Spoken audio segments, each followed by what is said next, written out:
Tasing panakitaning Converge king 13.2%. King first quarter ng banwa kapamilitaning pasiklangan na performance. Ay report. Naitala ng Converge ICT Solutions Incorporated ang 13.2% na pagtaas sa kabuuang kita nito para sa unang quarter ng 2025 na umabot sa 10.8 billion pesos. Pinangunahan ito ng matatag na performance ng residential at enterprise segments. Umakyat ng 11.5% ang kita mula sa residential sa 9.1 billion pesos, habang tumaas ng 22.9% ang enterprise sa 1.7 billion pesos.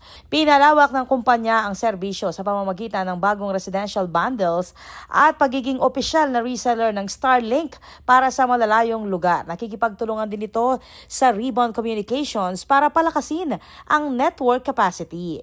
Ginawaran ng Converge ng ilang parangal mula sa Ookla para sa pinakamabilis na fixed internet at pinakamahusay na user experience. Itinaas din ng MSCI ang ESG rating ng kumpanya sa AA dahil sa mga hakbang sa pamamahala, sustainability at data security.